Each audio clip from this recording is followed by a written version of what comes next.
Les voy a compartir esto. Nunca me ha gustado, ustedes son testigos de hablar de este personaje. No porque le tenga miedo, sino porque para mí es irrelevante.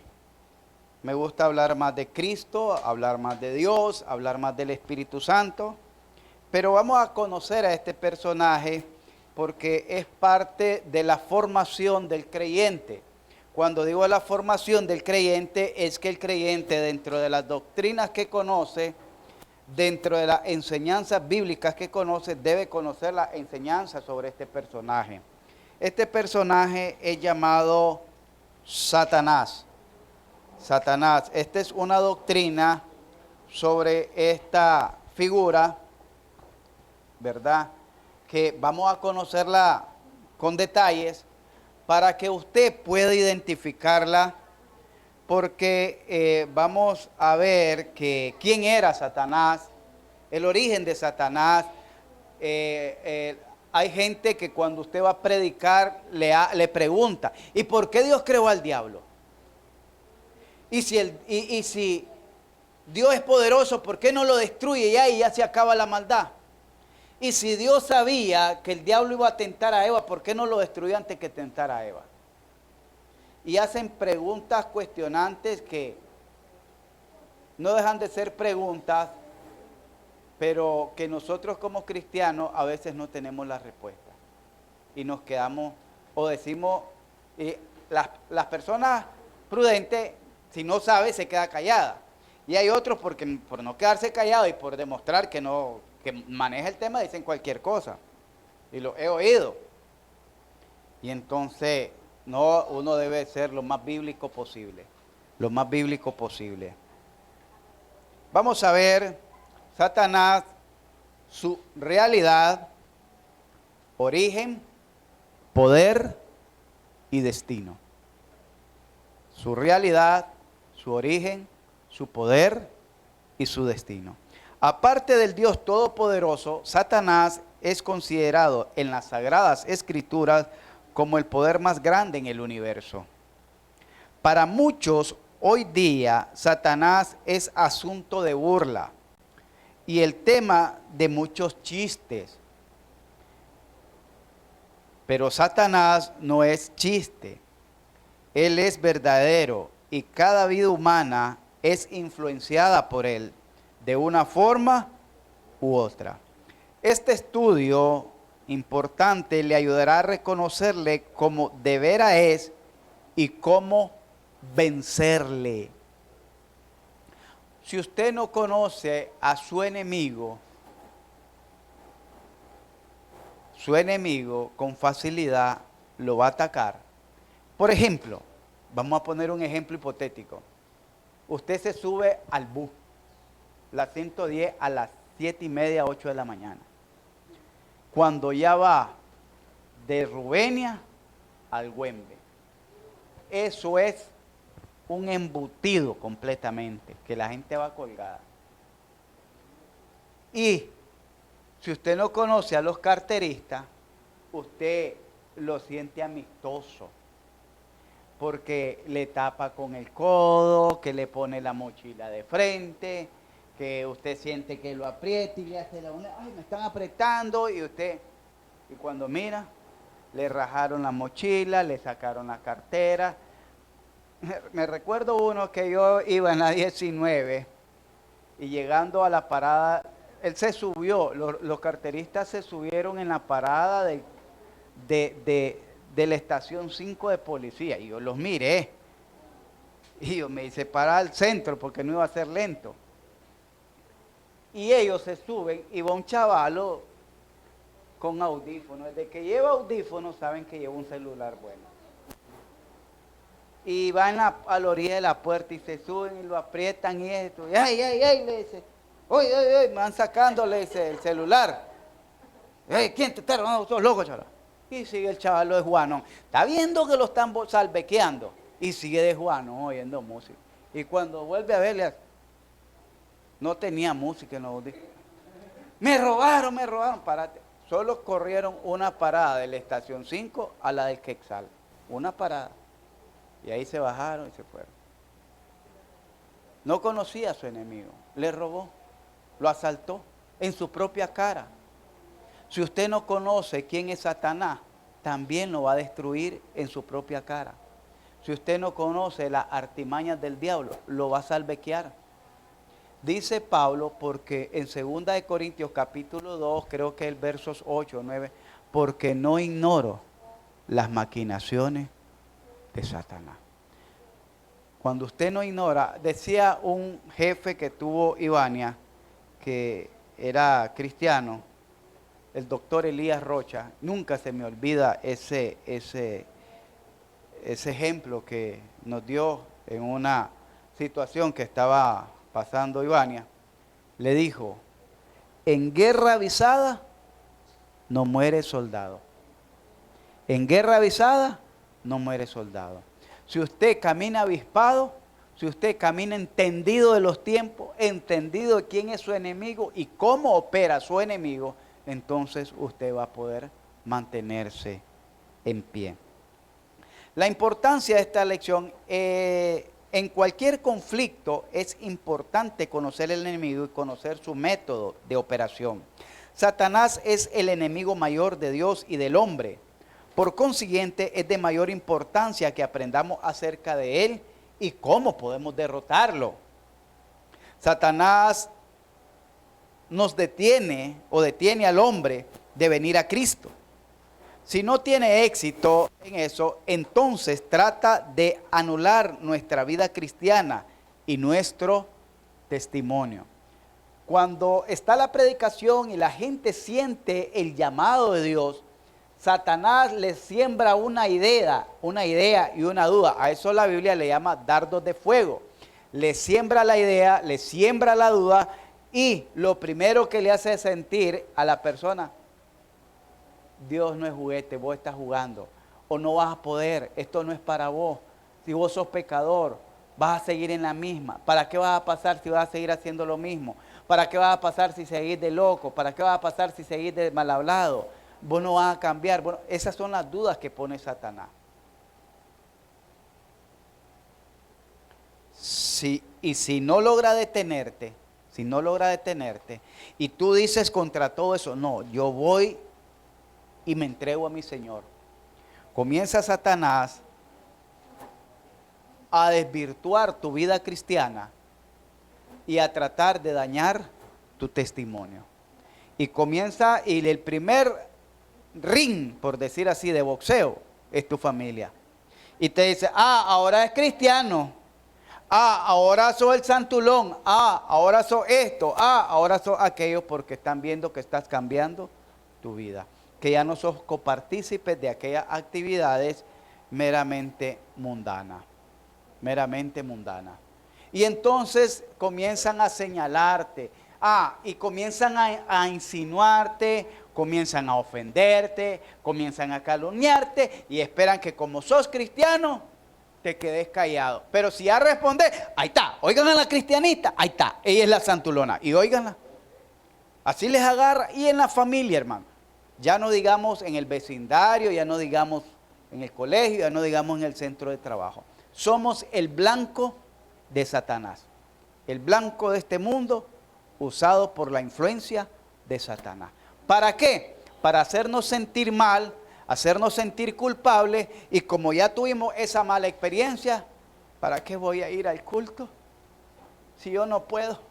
¿Para qué voy a ir al culto si siempre sigo siendo la misma? ¿Para qué voy a ir al culto si en la casa me viven diciendo que yo soy la hermanita, que yo soy la esto, que yo soy lo otro?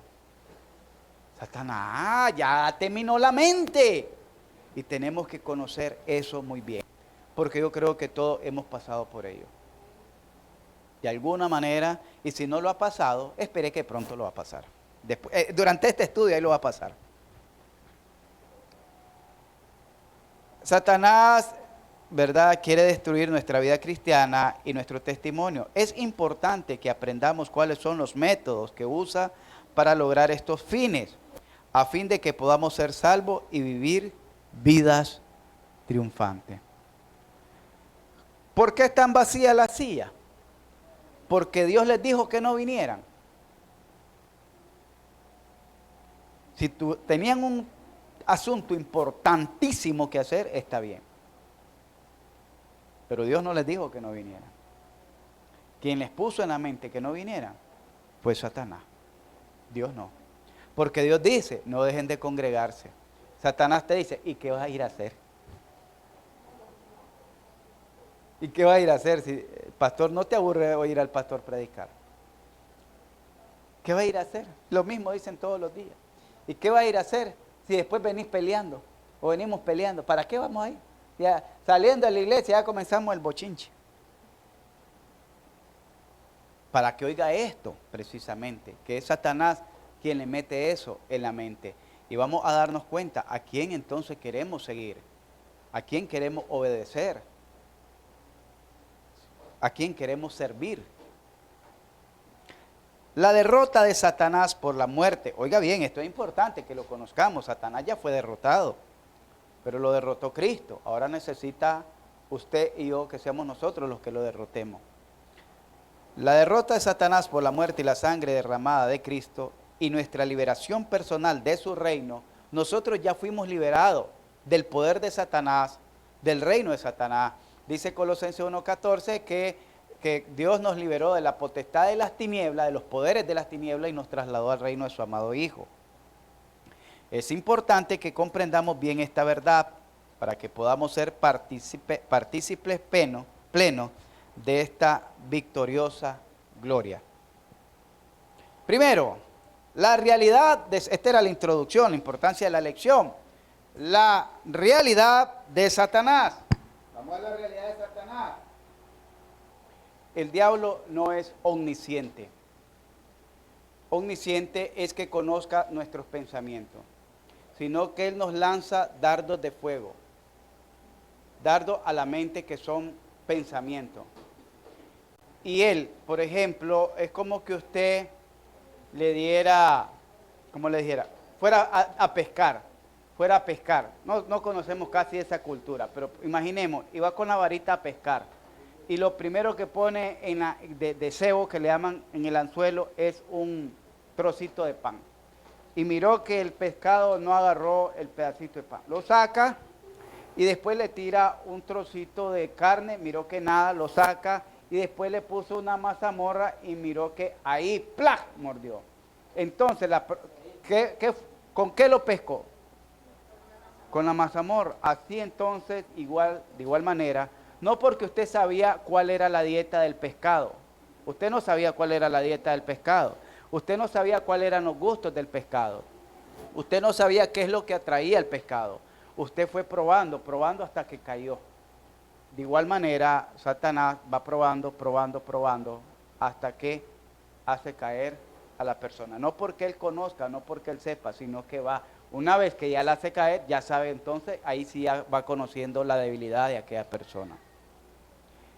Por ahí. Ahora, Satanás no es omnipresente. No quiere decir que nos está tentando aquí a nosotros y está tentando a la misma vez él mismo como personaje en otro lugar, en otras personas, sino que él usa a sus agentes demoníacos que son a través de él que también inciden en otras personas, pero él no es omnipresente. Esos atributos solo son del Padre, del Hijo y del Espíritu Santo.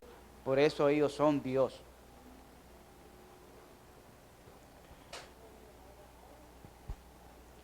La realidad de Satanás. ¿Es Satanás meramente una influencia mala en este mundo? ¿O de veras existe como una criatura? Satanás es solo la idea de una mala influencia o de una mala vibra o de una mala corriente o de un mal karma, es decir, es algo ideológico de acuerdo al comportamiento humano, o es realmente una persona, un ser que opera. ¿Qué piensa usted? ¿Es solo una fuerza que opera o es un ser que opera? Es un ser real. En ambos, en el Antiguo y el Nuevo Testamento, se reconoce su poder e influencia. En el Antiguo Testamento, por ejemplo, sedujo a Eva. Génesis 3 del 1 al 6. Oiga bien, si Dios lo permite, hay que estudiar tal vez nos da chance de estudiar el libro de Génesis. Es muy importante que lo conozcamos, porque Génesis, en los primeros capítulos aparecen muchas figuras. Figuran al diablo como que él era una serpiente, pero eso es una figura del diablo. Para relacionar, la serpiente es diferente a la culebra, y lo que hacen diferente es la serpiente, la culebra, que la culebra no es venenosa, la serpiente sí es venenosa. Entonces la serpiente se caracteriza por el veneno y su mordedura letal. Entonces lo caracterizan por la astucia y el veneno que inyectó en la mente de Eva, el veneno que inyectó en el ser de Eva y que contaminó a Adán, llamado pecado. Y ese pecado se transmitió a toda la humanidad. Entonces, Satanás, para que hubiese tenido una buena conversación dinámica con Eva, no fue una culebra que Eva se puso a platicar con una culebra, con un cascabel, con una cobra, con una anaconda. No, porque ahí no era Yumanji. Era una representación, una figura que se ocupó por el mal que representaba. Y eso lo vamos a ver, lo vieron en el libro de Ezequiel. ¿Qué dice cuando estaba en el Edén? ¿Cómo era Satanás cuando estaba en el Edén? Lleno de piedras preciosas. Mencionan 10 piedras preciosas que vestía Satanás o Lucifer. Oiga bien, 10 piedras preciosas. En el Edén estuviste y te paseabas sobre las piedras de fuego. Entonces, no era, como dice, era un ser bello. Por eso le llamaban Lucifer, que quiere decir luz bella, algo así.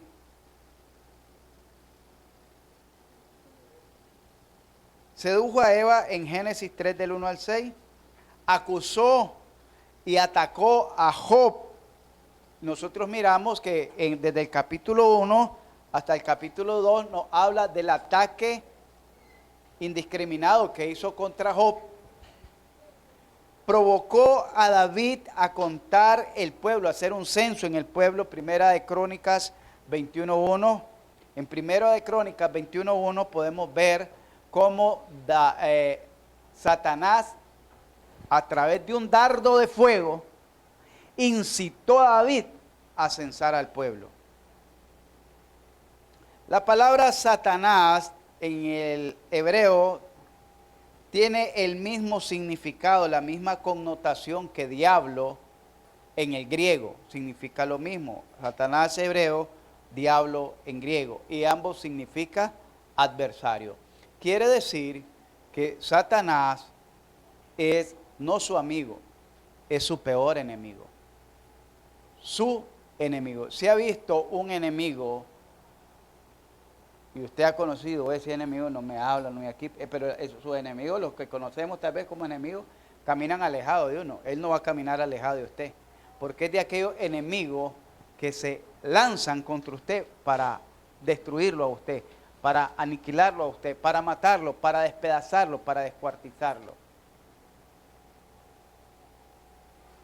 La palabra Satanás quiere decir adversario, se usa por lo menos 17 veces en el Antiguo Testamento.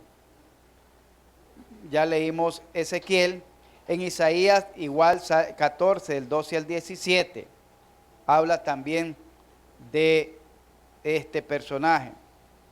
Vamos a Isaías capítulo 14, versos 12 al 17.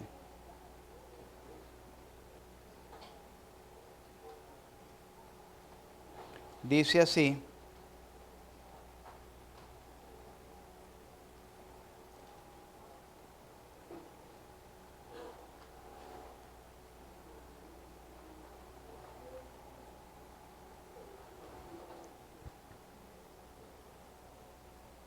¿cómo caíste del cielo, oh lucero, hijo de la mañana?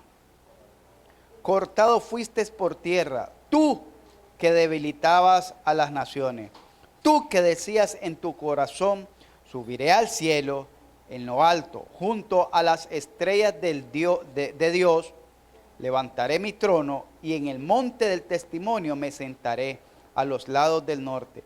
Sobre la altura de las nubes subiré y seré semejante al Altísimo. Mas tú derribado eres hasta el Seol, a los lados del abismo. Se inclinarán hacia ti los que te vean, te contemplarán diciendo, este es aquel varón que hacía temblar la tierra, que trastornaba los reinos, que puso el mundo como un desierto, que asoló sus ciudades, que a sus presos nunca abrió la cárcel. También está hablando aquí del mismo personaje en un sentido profético, el profeta Isaías, de Satanás. En el Nuevo Testamento miramos operando a Satanás cuando en Mateo capítulo 4 comienza con la tentación a Jesús en el desierto. En Lucas 4, Mateo 4 del 1 al 11, Lucas 4 del 1 al 13.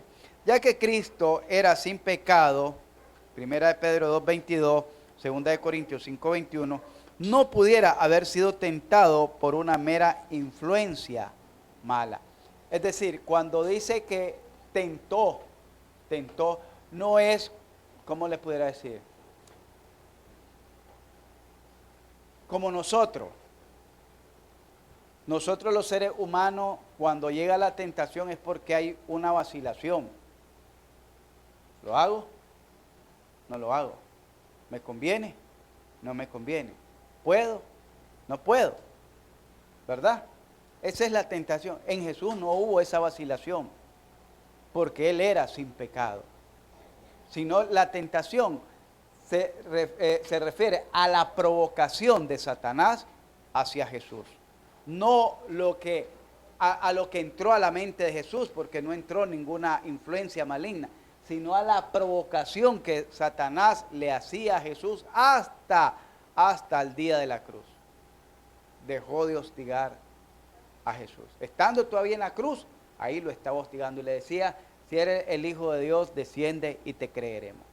Ahí lo estaba tentando, estaba provocando. Pero no era que decía Jesús dentro de sí, ¿me bajo o no me bajo? ¿Digo o no digo? No, en ninguna manera. Sino era la provocación directa de Satanás. Provocó también en el Nuevo Testamento a Pedro. Cernió a Pedro. Aquí la palabra cernió quiere decir algo que está madurando, que se está formando. Cuando Pedro le dice a Jesús que no haga tal cosa, Jesús anuncia su muerte y que era una muerte tormentosa de cruz, y entonces Pedro le dice, no hagas tal cosa, ten compasión de ti mismo. Ahí estaba siendo influenciado por Satanás. Causó que Judas traicionara a Cristo. Juan 13:12. Porque uno de ustedes dijo, es el hijo, es del maligno. Uno de ustedes es del maligno. Provocó a Ananías y a Zafira a mentir al Espíritu Santo. Hechos capítulo 5, versos del 1 al 11. Y abofeteó a Pablo en 2 de Corintios capítulo 12, verso 7. Dice que llegaba un mensajero de Satanás a abofetearlo para que Pablo no se enalteciera. Cada escritor del Nuevo Testamento tenía pleno conocimiento de su existencia y de su realidad. Quiere decir que hablar de Satanás no es una ficción. Oiga bien, no es una ficción, no es como el cuento de Caperucita Roja que se comió al lobo, ¿verdad? No es ese cuento. Tampoco es la ficción de que nosotros tenemos el concepto, y solo uno lo mencionó, a los otros les dio pena. Los cuentos de la religión católica con sus fábulas nocturnas que inventaban para atemorizar al pueblo y detenerlo a todos en la misa, que el diablo salía y que tenía 2 cachos, que una pata era de gallina y otra era de chancho. Y tenía una cola con una flecha en la punta, puntiaguda, y con un trinchante para jincar a todos aquellos que se portaran mal y les salía a medianoche.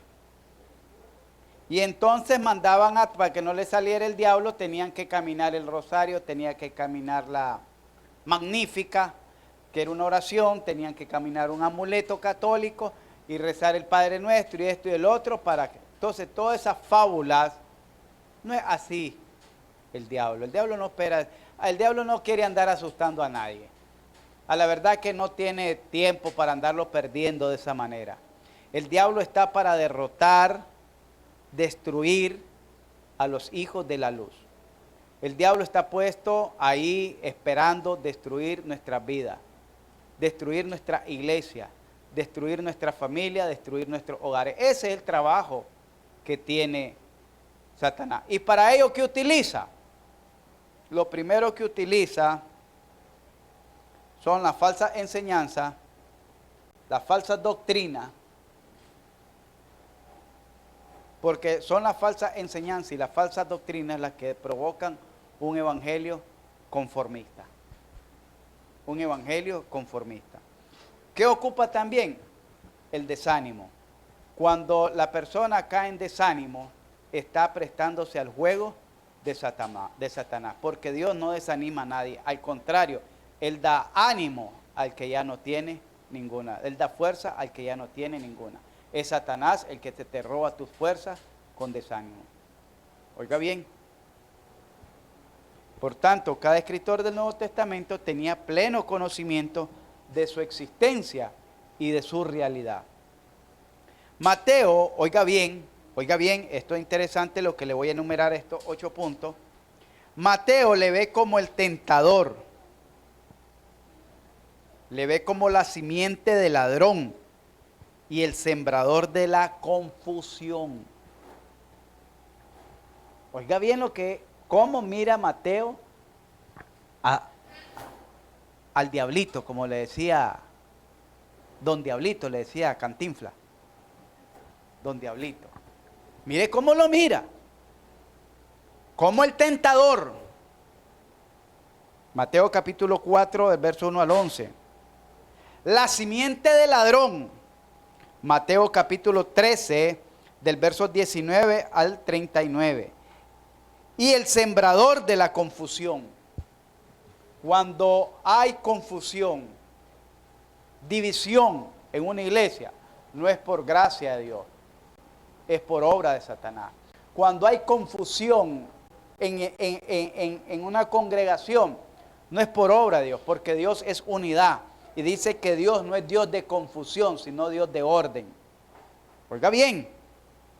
Entonces, si Dios no es Dios de confusión y andan confundidos, ¿por quién andan confundidos? Ahorita estoy recordando una palabra muy usual del pastor Denny, que le decía a los hermanos cuando se ausentan: no se confunda, no se confunda. ¿Por qué? Porque el que se confunde es el que está siendo perturbado por Satanás. No se confunda. Cuando andan confundidos, desorientados, no saben qué hacer, hermano, y eso lo puede leer ahí en Mateo capítulo 13, el verso, cuando habla de la parábola del trigo y de la cizaña. Del trigo y la cizaña. Y en el verso 39, del 30 en adelante, nos habla, oiga bien, nos explica qué era el trigo, era la buena semilla, y nos explica qué era la cizaña. Con la parábola del sembrador, ¿se acuerdan? Gente se perdió. ¿Por qué? ¿Quién le robó, dice, el gozo? El maligno. Le sembró, dice, quedó sembrada la semilla, pero cuando iba a florecer el gozo, fue robada por el maligno. Marcos le ve como Belcebú, príncipe de demonios. Marcos capítulo 3, versos 22 al 26. Belcebú, príncipe, el máximo líder, no rey, porque hay un solo rey de reyes y señor de señores, Jesucristo. Es príncipe, el máximo líder de los demonios. ¿Cómo es esto? Ahí lo vamos a ver más adelante. Lucas le ve como el atormentador. Lucas 9:42. Dice que atormentaba. Creo que si no me equivoco, aquí creo que vamos a ir Lucas 9:42, creo que era el que estaba en los sepulcros, el gadareno, creo yo que era.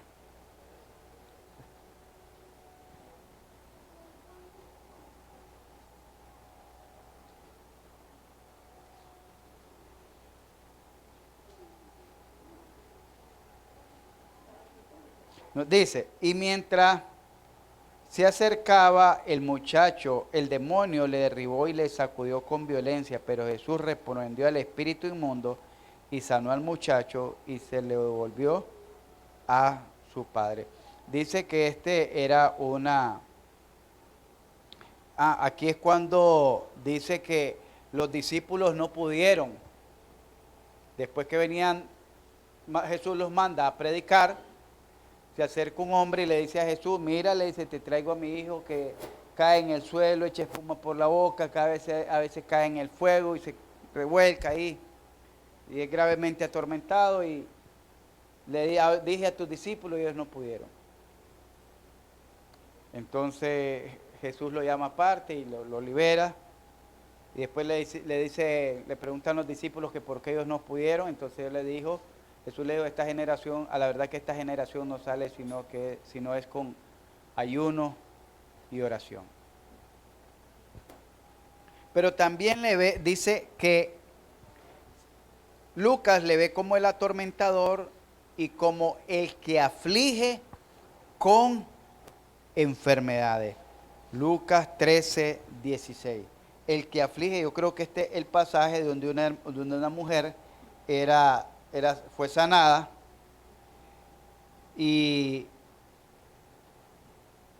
dice el 16, y a esta hija de Abraham que Satanás había atado 18 años, ¿no se le debía desatar de esta ligadura en el día de reposo?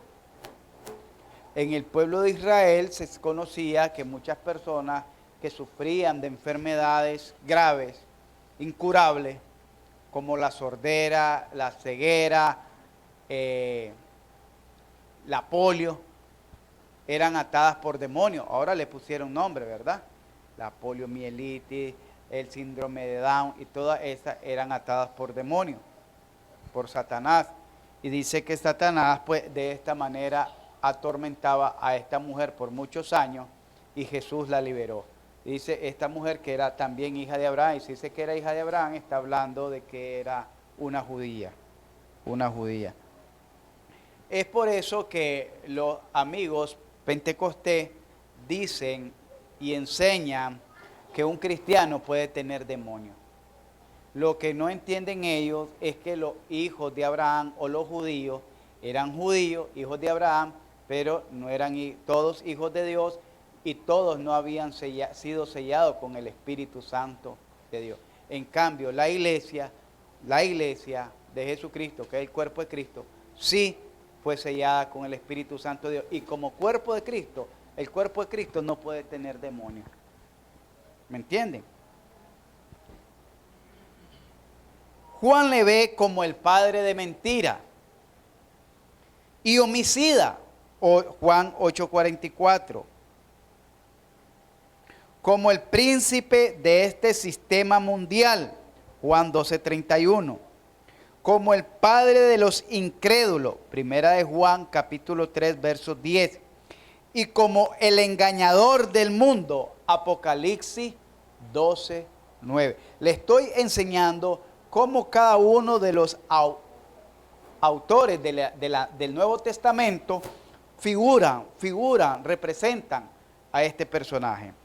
Pablo le ve como el príncipe de la potestad del aire, Efesios 2:2, y como el Dios de este siglo, 2 Corintios capítulo 4, versos 4. Pedro le ve como león rugiente, el adversario quien busca devorar al creyente. Primera de Pedro capítulo 5, versos 8. Santiago nos amonesta a resistir al diablo. Él dice, resistir al diablo y él huirá de vosotros. Santiago capítulo 4, verso 7. Judas dice que aún Miguel el arcángel no guardó su dignidad, pero que no se atrevió a proferir juicio de maldición contra él. Judas, versículos 6 y 9.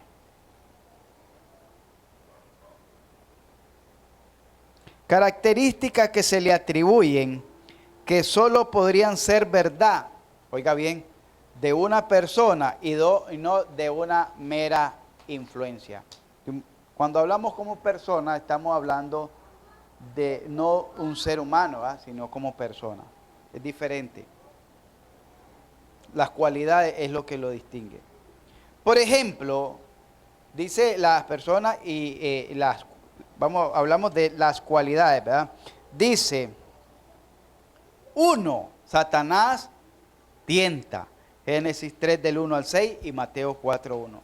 Cuando nosotros nos sintamos atraídos hacia algo pecaminoso, dice Santiago 1:12 que cuando uno es tentado, no diga que es tentado de parte de Dios, porque Dios no tienta a nadie, ni él puede ser tentado por el mal, sino que cada quien es atraído y seducido de su propia concupiscencia. Es Satanás quien tienta, es Satanás quien miente, y él es el padre de la mentira. Mire qué tremendo. Si Dios, el Padre, es el Padre de la santidad, el Padre de la verdad, y Satanás es el padre de la mentira, a quien honramos cuando mentimos. Satanás miente, Juan 8:44. Satanás mata, Juan 8:44. Es el padre de los mentirosos, primera de Juan 3:10. Satanás decepciona, dice, Apocalipsis 12:9. Satanás enceguece, segunda de Corintios capítulo 4, dice que cegó el entendimiento de los incrédulos para que no le resplandeciese la luz del evangelio de Jesucristo. Satanás usa maquinaciones mañosas. Segunda de Corintios capítulo 2 versos 11 dice, porque no ignoramos las maquinaciones de Satanás. Satanás acusa, Apocalipsis capítulo 12 versos 10. Satanás ataca, Job capítulo 1 y capítulo 2. ¿Cómo atacó a Job? Primero, dañándole las riquezas. Segundo, matando a sus hijos. Y tercero, dañándolo el cuerpo físico, la salud de Job, con una grave enfermedad, una sarna maligna. Fueron las 3 embestidas, los 3 ataques fuertes que Satanás tuvo contra Job. Aparte de otros, pero los más fuertes fueron esos. Porque el otro ataque es cuando la esposa le dice, maldice a Dios y muérete. Y los otros ataques es cuando los amigos que supuestamente eran amigos lo llegan a acusar, más bien en vez de aconsejar, lo llegan a acusar, lo llegan a culpar y tantas cosas en vez de ayudarlo. En vez de ayudarle a dar paz y tranquilidad, lo llegaron a atormentar al pobre hombre. Y la otra es cuando los amigos de él y la familia de él le da la espalda. Todos esos relatos salen en el libro de Job. Si ustedes lo han leído, ahí lo van a encontrar. Hermanos, entonces, Satanás, miramos, enceguece, usa maquinaciones mañosas, acusa, ataca. Dice que también quita la vista con enfermedades, Lucas 13:16. Y cierne, Satanás cierne, es decir, prepara cosas, prepara, anticipa escenario. Oiga bien, Satanás prepara, anticipa escenario. Vayamos a Lucas capítulo 22, versos 31.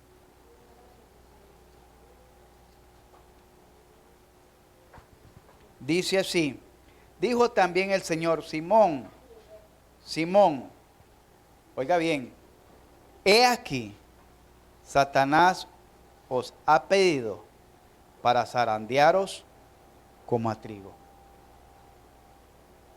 Pero yo he rogado por ti que tu fe no te falte y una vez vuelto, confirme a tus hermanos. Prepara escenario. ¿Cómo lo zarandeó? ¿Ah? Lo zarandeó como el trigo, pero ¿de qué manera? Lo agarró con una zaranda, Pedro.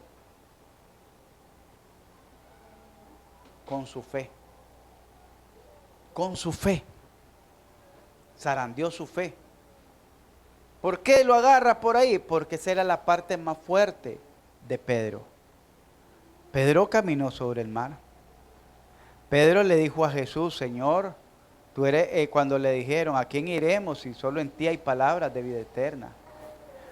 Cuando le pregunta el Señor, Señor, ¿qué dice la gente? ¿Quién soy yo? Uno dicen el profeta, otros dicen que es Juan el Bautista, otros dicen que Elías. ¿Y usted quién dice? Dice Pedro, tú eres el Hijo de Dios viviente. Y Pedro le había dicho a Jesús, Señor, si te toca morir hasta la muerte, yo voy contigo. Hasta la muerte yo voy contigo. Y se lo dijo en serio.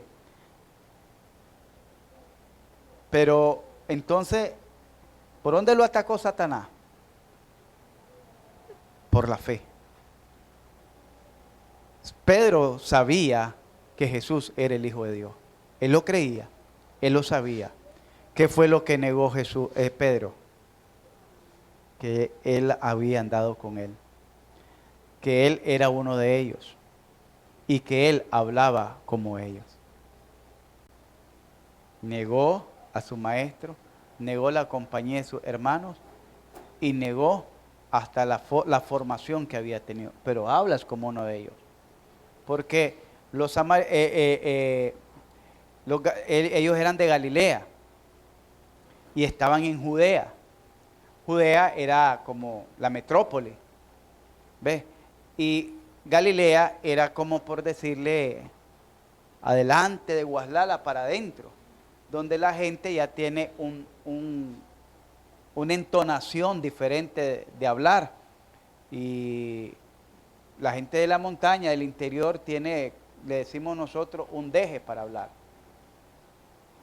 Y me acuerdo un chavalito, hasta frases que no conocemos, yo le invitaba al culto.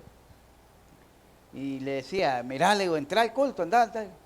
No, me decía, es que me da pena. Me decía. ¿Cómo te va a dar pena? Tal vez estaba como Junior, como es que me da pena. ¿Cómo te va a dar pena? Le digo. Sí, es que me da pena. ¿Por qué? Le digo, es que ando chapín, me decía. ¿Qué cosa es eso de chapín? Le digo, andan para adentro. Yo pensé que era el chor. Y chapín es que andaba descalzo.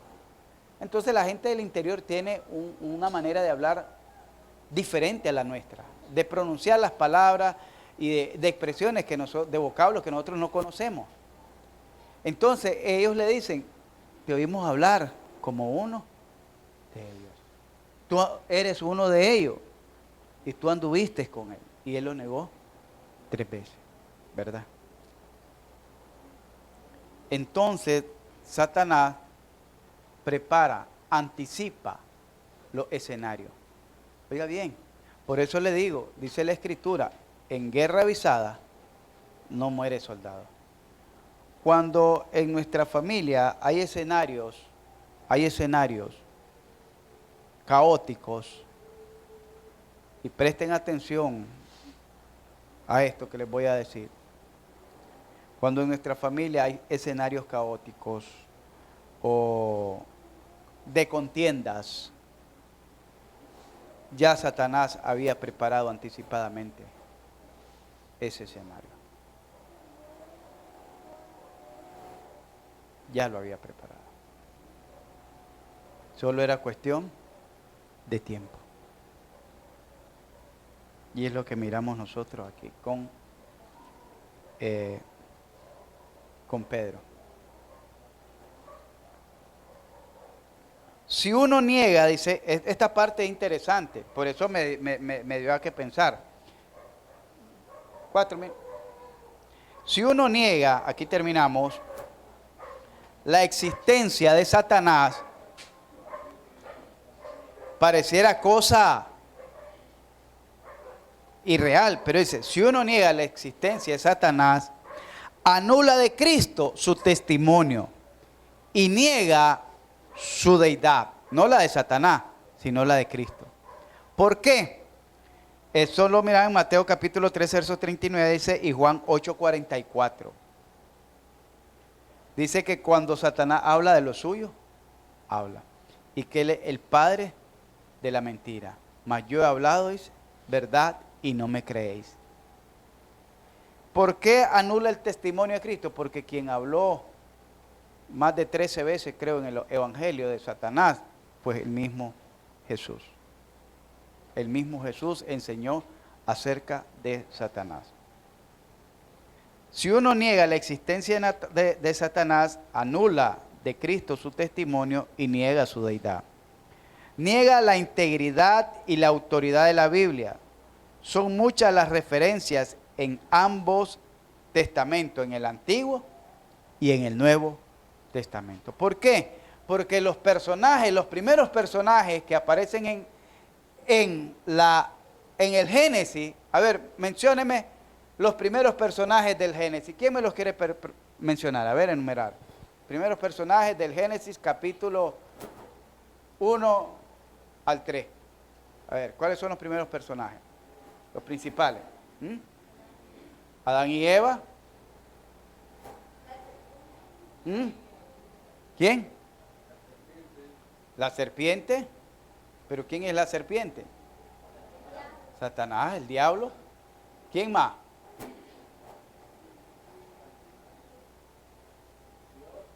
Ese es el primero.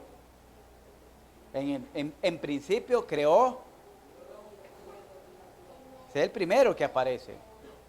Después de él aparece la creación en el orden. Los segundos personajes principales, Adán y Eva. Y el tercero que aparece hasta el capítulo 3 es Satanás, la serpiente. Ahora, ¿cuáles son los personajes que aparecen al final del Apocalipsis? Dios, Satanás y el hombre. Lo mismo. Satanás, que va a ser lanzado con la muerte, y el falso profeta al lago de fuego. Y después de eso viene, dice, la ciudad celestial, donde moraremos para siempre con él, y él será el resplandor, él será nuestra luz, y ya no habrá más. ¿De quién está hablando? De Dios. Entonces, de principio a fin, las escrituras hablan de este personaje. No lo podemos entonces obviar, ¿verdad? ¿Entendimos eso, hermano? Ahí vamos a llegar, el primer punto, vamos a marcarlo. Dios primero, pues sigamos este estudio el próximo jueves con la ayuda del Señor.